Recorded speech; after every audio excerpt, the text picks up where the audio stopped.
Assalamualaikum warahmatullahi wabarakatuh. Perkenalkan kami dari tim Ken Arok dengan saya Bilqis Fahera Rahmi selaku pembicara pertama dan pembicara kesimpulan.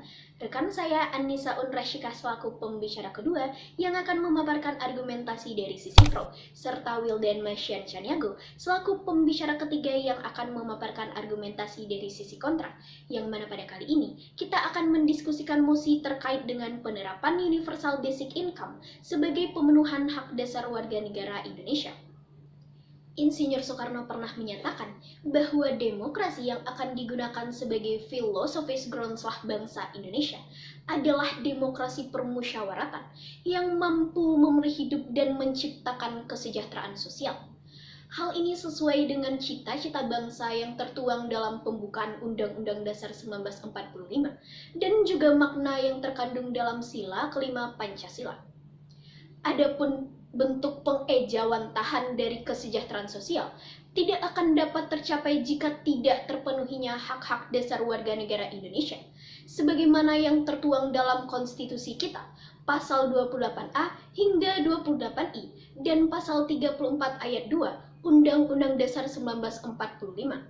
Dalam hal ini, Dewan Juri yang terhormat, terlihat jelas bahwa negara Indonesia sangat mengedepankan kesejahteraan rakyat. Melihat keadaan saat ini, terjadinya pandemi COVID-19 telah membawa banyak perubahan dalam segala lini kehidupan. Untuk itu, inilah yang menjadi perhatian kita bersama, terlebih dalam hal jaminan sosial. Karena saat ini kita lihat, jaminan sosial yang ada belum mampu untuk mengakomodir dan efektif dalam memenuhi hak-hak rakyat Indonesia. Maka dari itu, muncullah konsep pelaksanaan Universal Basic Income, yang dalam hal ini Universal Basic Income merupakan suatu bentuk pembayaran tunai yang diberikan oleh pemerintah kepada seluruh warga negara Indonesia, yang mana dalam hal ini diberikan kepada setiap individu secara berkala dan unconditional. Namun Dewan Juri yang terhormat, terkait dengan bagaimana pelaksanaan Universal Basic Income ini sendiri, belumlah menemukan standar baku yang jelas, terlebih dalam konsep universalitas yang dimaksud. Oleh karena itu, memungkinkan bagi negara Indonesia untuk menjalankan Universal Basic Income dengan beberapa persyaratan, sehingga nantinya pelaksanaan Universal Basic Income ini akan mampu untuk menggantikan jaring pengaman sosial yang telah ada, sehingga mampu untuk mengakomodir hak-hak rakyat Indonesia. Namun Dewan Juri yang terhormat, di sisi lain, penerapan Universal Basic Income justru mengalami berbagai penolakan. Hal ini dikarenakan ketika kita mencoba berkaca kepada negara-negara yang telah menerapkan Universal Basic Income, justru tidak ada laporan yang jelas terkait dengan pelaksanaan Universal Basic Income ini sendiri. Sehingga lebih baik kita memaksimalkan jaring pengaman sosial yang telah ada daripada kita menerapkan Universal Basic Income. Dengan terjadinya pro dan kontra terkait dengan penerapan Universal Basic Income sebagai pemenuhan hak dasar warga negara Indonesia ini, maka menjadi hal ihwalah bagi kita untuk mendiskusikan lebih lanjut terkait dengan penerapan Universal Basic Income di Indonesia sebagai pemenuhan hak dasar warga negara melalui dialektika perdebatan kita pada kali ini. Sekian dan terima kasih. Profesor Sacipta Raharjo dalam Darah Hukum Progresif menyatakan bahwasannya hukum merupakan institusi yang kemudian akan menghantarkan manusia kepada kehidupan yang adil, sejahtera, dan bahagia. Oleh sebab itu, pemerintah Republik Indonesia terus berupaya untuk mewujudkan kesejahteraan bagi tiap warga negara Indonesia melalui berbagai macam program kesejahteraan sosial yang bertujuan untuk mengakomodir atau memenuhi kebutuhan dasar atau hak dasar dari warga negara Indonesia yang mencakup sandang, pangan, papan, kesehatan, dan juga pendidikan. Namun Dewan Juri yang terhormat, ketika kita menilik lebih lanjut keefektivitasan program kesejahteraan sosial yang telah diberlakukan, maka dapat kita simpulkan bahwasannya ternyata program tersebut belum mampu untuk memenuhi kebutuhan dasar dari warga negara Indonesia. Dikarenakan apa Dewan Juri yang terhormat? Konsep program sosial yang cenderung terkotak-kotak dan memiliki kondisi tertentu untuk memperolehnya menjadikan hambatan untuk warga negara Indonesia meningkatkan taraf hidup dan keluar dari garis kemiskinan. Di mana hal ini juga dibuktikan oleh data yang disampaikan oleh Badan Pusat Statistik. per Maret 2020 bahwa kenaikan angka kemiskinan mencapai 9,78% dengan total 26,78 juta jiwa warga negara Indonesia memiliki pendapatan di bawah 450.000 per kapita per bulannya. Hal tersebut membuktikan bahwasannya terdapat 26,78 juta warga negara Indonesia yang tidak mampu memenuhi kebutuhan dasarnya.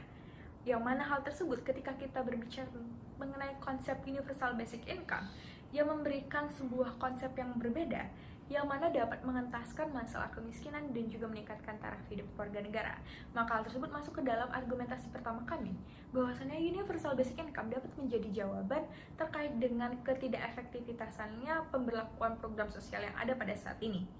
Yang pertama ialah konsep yang ditawarkan oleh universal basic income yang berupa pendapatan yang berkelanjutan kepada setiap individu tanpa memerlukan kondisi tertentu menjadikan alasan mengapa program ini dapat menjadi jawaban dari kegagalan program kesejahteraan sosial lainnya Dewan Juri yang terhormat. Selain warga negara diberikan kebebasan untuk mengelola pendapatan yang diberikan oleh pemerintah melalui UBI, pendapatan tersebut juga dapat menjadi model produksi di masa depan, yang mana hal tersebut dapat meningkatkan taraf hidup warga negara Indonesia. Yang mana hal ini juga disetujui oleh pernyataan yang disampaikan oleh mantan Vice Presiden Bank Dunia, Joseph Stiglitz, bahwasannya konsep dari pemberian pendapatan yang berkelanjutan selain dapat memenuhi kebutuhan dasar dari tiap warga negara, hal tersebut juga memancing pertumbuhan ekonomi dan penguatan keuangan publik. Maka dari itu, tidak ada alasan mendasar mengapa kita harus menolak konsep universal basic income di Indonesia, karena sejatinya hal tersebut akan membawa negara Indonesia selangkah lebih dekat dalam hal perwujudan kehidupan kesejahteraan. Dewan Juri yang terhormat. Interupsi. Silahkan interupsinya rekan kami dari tim kontra. Indonesian Basic Income Guarantee dan jurnalnya menyatakan ketika UBI diberlakukan, otomatis menghapuskan jaring pengaman sosial sebelumnya yang berimplikasi mengacaukan anggaran pendidikan sebanyak 20% dari total APBN sebagaimana yang telah diatur dalam Konstitusi Pasal 31 Ayat 4 Undang-Undang Dasar 1945. Terima kasih atas interupsinya rekan kami dari tim kontra, di mana ketika rekan kami dari tim kontra tidak mengindahkan kehadiran dari UBI yang mana pada akhirnya akan berdampak pada perubahan anggaran pendapatan dan belanja negara yang telah dituangkan dalam Undang-Undang Dasar, maka kita harus mengingat bahwasannya hukum memiliki sifat yang dinamis, di mana apabila dikehendakinya sebuah perubahan semata-mata untuk kebaikan warga negara, maka perubahan Undang-Undang Dasar niscaya dapat diberlakukan. Lanjut kepada argumentasi kami yang kedua, Dewan Juri yang terhormat, bahwasannya pada hakikatnya konsep dari universal basic income dapat diterapkan di Indonesia. Mengapa demikian Dewan Juri yang terhormat? Karena pada hakikatnya universal basic income tidak memiliki konsep baku yang diberlakukan di tiap warga negara. Seperti halnya di negara bagian Alaska menerapkan konsep universal basic income yang diberikan kepada setiap warga negara, sementara percobaan UBI di Finlandia hanya diberikan kepada warga negara dengan syarat umur tertentu. Yang mana hal ini juga didukung oleh pernyataan yang disampaikan oleh Basic Income Earth Network, bahwasannya terdapat setidaknya dua model universal basic income yang telah ditawarkan di dunia. Salah satunya ialah fully basic income, yang kedua ialah partially basic income. Ya, dimana pada saat ini kami akan menawarkan konsep yang dapat diberlakukan di Indonesia, yaitu dengan penerapan konsep universal basic income sesuai dengan Undang-Undang Nomor 11 Tahun 2009 tentang Program Kesejahteraan Sosial Pasal 5 Ayat 2, bahwasannya penerima universal basic income harusnya seseorang yang memiliki masalah kehidupan sosial atau masalah ekonomi sebagaimana dalam persyaratan Pasal 5 Ayat 2 tersebut, di mana dengan sumber dana akan diberlakukan melalui pajak pertambahan nilai dan juga dana pengalihan dari program sosial selanjutnya. Maka dari itu kami menyatakan bahwasannya kami sangat setuju dengan pemberlakuan universal basic income di Indonesia.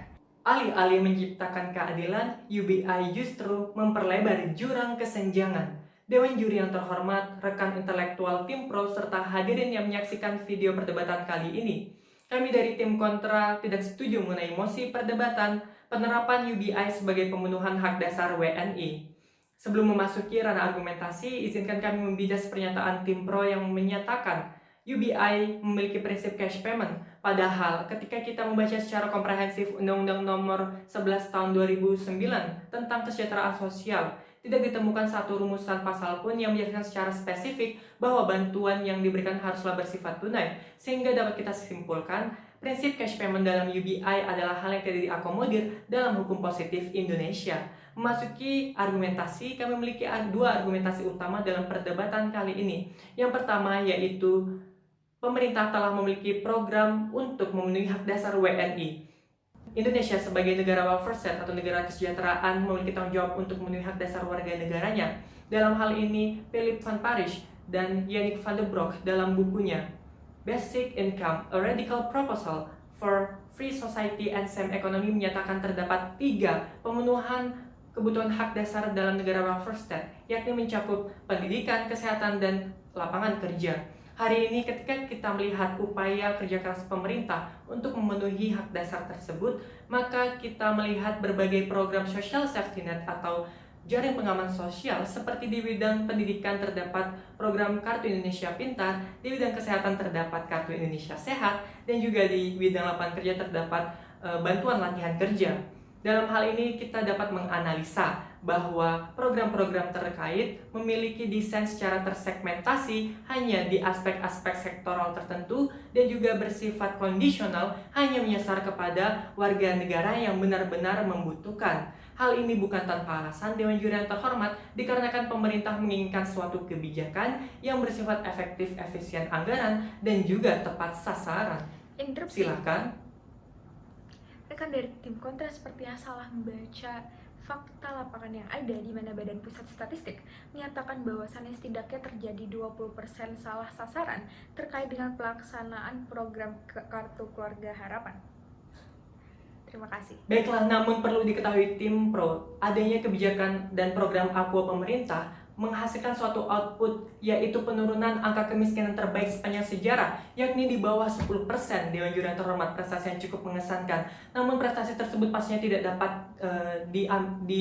didapatkan pemerintah jika menggunakan konsep UBI. Dikarenakan jika konsep UBI diterapkan, masyarakat akan diberikan kebebasan untuk membelanjakan uangnya secara mandiri. Padahal OJK atau Otoritas Jasa Keuangan menyatakan dengan tingkat literasi finansial masyarakat yang rendah, maka masyarakat tidak akan mampu untuk membelanjakan uangnya secara bijak. Dan timbullah suatu pertanyaan mendasar, apakah dengan UBI diterapkan, pemerintah kemudian dapat menjamin dan memastikan bahwa setiap warga negara dapat membelanjakan uangnya untuk memenuhi hak dasar mereka? Dengan demikian, adanya program pemerintah Aquo yang telah terbukti berhasil menurunkan angka kemiskinan menyebabkan kita tidak memerlukan UBI dalam pemenuhan hak dasar WNI. Memasuki argumentasi yang kedua, bahwasanya terdapat berbagai kegagalan UBI di negara berkembang. Abhijit Banerjee, Profesor MIT, dalam papernya yang berjudul UBI in the Developing Countries, publikasi 2019, menyatakan bahwa dari 3 negara yang mencoba sistem UBI, ketiga negara tersebut gagal untuk mengimplementasikannya secara maksimal dan lemah akan akuntabilitas serta evaluasi. Hal ini dikarenakan ketiga negara tersebut, yaitu India, Namibia, dan juga Iran, tidak mampu memberikan suatu anggaran yang sifatnya kontinuitas, yaitu bersifat berkelanjutan. Sehingga adanya penelitian Profesor Abhijit Banerjee tersebut mengimplikasikan Indonesia tidaklah dapat menerapkan UBI karena kita masih berstatus negara berkembang. Lalu ketika kita melihat kondisi pandemi seperti sekarang ini, UBI bukanlah solusi cerdas dikarenakan dapat mempertajam tingkat inflasi. Ketika UBI diterapkan, maka jumlah uang yang berada di masyarakat semakin banyak dan tidak terkontrol, dan hal inilah yang dapat menurunkan nilai dari mata uang rupiah tersebut. Namun hal ini tidak akan terjadi ketika pemerintah memberikan bantuan non-tunai secara langsung kepada masyarakat dan menyasar kepada aspek-aspek yang benar-benar dibutuhkan oleh masyarakat seperti sembako dan sebagainya. Dan oleh karena itu, Dewan Juri yang terhormat, adanya kegagalan penerapan UBI di negara berkembang membuktikan bahwa memang Indonesia tidak perlu menerapkan UBI untuk memenuhi hak dasar WNI-nya. Dan kami memberikan sebuah proposal solusi dengan cara pemerintah harus menolak secara tegas penerapan UBI dan mengevaluasi lebih lanjut mengenai kebijakan terkini agar kedepannya lebih baik lagi. Dan oleh karena alasan argumentasi tersebut, Dewan Juri yang terhormat, kami tetap berpijak untuk menolak adanya mosi kali ini. Terima kasih. Setelah kita mendengarkan pemaparan baik dari sisi pro maupun kontra terkait dengan penerapan Universal Basic Income sebagai pemenuhan hak dasar warga negara Indonesia, maka dari perdebatan kali ini dapat kita tarik beberapa kesimpulan. Di antaranya, Dengan belum adanya standar baku yang jelas terkait dengan pelaksanaan Universal Basic Income, sebagaimana diperkuat oleh pernyataan Basic Income Earth Network, maka terciptanya berbagai konsep pelaksanaan Universal Basic Income menjadi sebuah kewajaran. Adapun konsep yang memungkinkan untuk diterapkan di negara Indonesia yaitu pemberian Universal Basic Income dengan melalui berbagai persyaratan, yang mana dalam hal ini nantinya pendapatan yang diberikan oleh UBI akan mampu untuk mengentaskan kemiskinan di negara Indonesia, yang mana rakyat dapat menggunakan pendapatan dari UBI selain sebagai pemenuhan kebutuhan dasarnya, juga dapat dijadikan sebagai modal untuk memulai kegiatan produksi.